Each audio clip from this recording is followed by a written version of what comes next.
ప్రాణానికి ప్రాణంగా ప్రేమించిన నా జ్యోతి చావుకు కారణమైన సింధుని చంపాలని చాలా రోజుల నుంచి ఎదురు చూస్తుండగా ఒకరోజు సింధు ఒంటరిగా కనిపించింది.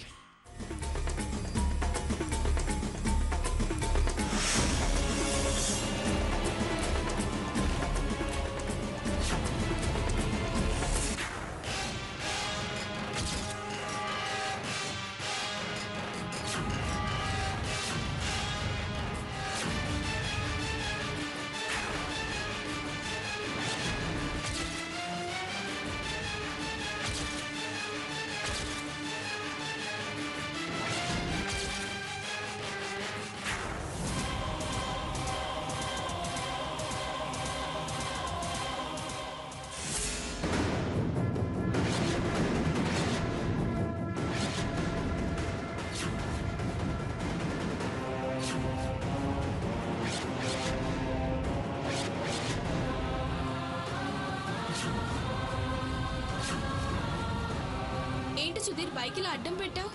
నువ్వు నా జీవితానికి అడ్డుపడ్డావు కదే, అందుకని. నువ్వేమంటున్నావో నాకు అర్థం కావడం లేదు. చచ్చి నువ్వు పైకెళ్ళాక పైనున్న జ్యోతి నీకు అంతా అర్థమయ్యేలా చెప్తుందిలే.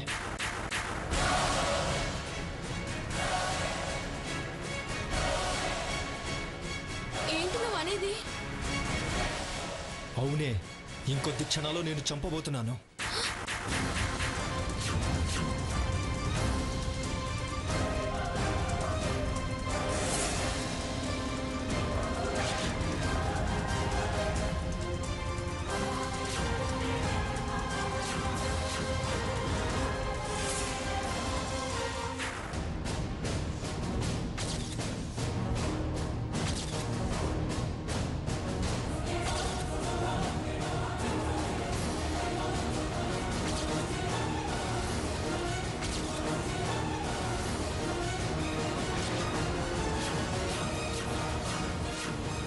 సుధీర్ ప్లీజ్ నన్ను చంపొద్దు, ప్లీజ్.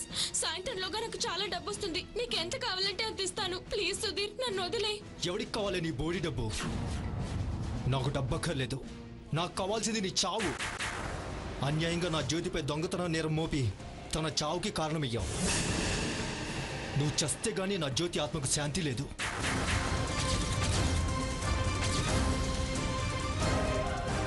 సుధీర్ నేను జ్యోతి కంటే చాలా అందంగా ఉంటాను. డబ్బుతో పాటు నేను కూడా నీ సొంతం అవుతాను. మనం జీవితాంతం సంతోషంగా ఉండొచ్చు. అనవసరంగా నన్ను చంపి నీ జీవితం వేస్ట్ చేసుకోవద్దు. నా మాట విను సుధీర్, ప్లీజ్. నువ్వెన్ని చెప్పినా విననే, ఎందుకంటే నువ్వు చస్తే గాని నా పగ చల్లారదు. నువ్వు చావాలే, చచ్చి తీరాలి.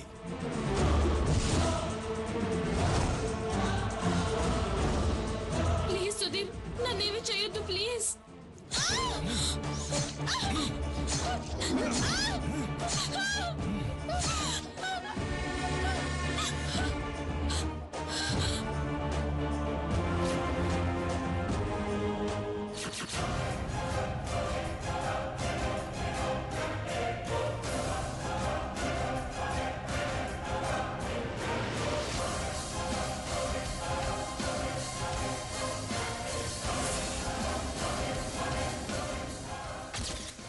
త్వరలో పెళ్లి చేసుకొని మా భవిష్యత్తు గురించి ఎన్నో కలలు కంటున్న మా బ్రతుకుల్లో ఆ సింధు చేసిన అన్యాయానికి తనని చంపడమే కరెక్ట్ అనుకున్నాను. అందుకే చంపేశాను. ఇప్పుడు నాకు ఏ శిక్ష పడినా ఆనందమే. ఎందుకంటే నేను చంపింది ఒక ఆడదాన్ని కాదు, అన్యాయంగా నా జ్యోతిని చంపిన ఒక మృగాన్ని. కానిస్టేబుల్స్ సార్, వీడిని తీసుకెళ్లి సెల్ల వేయండి.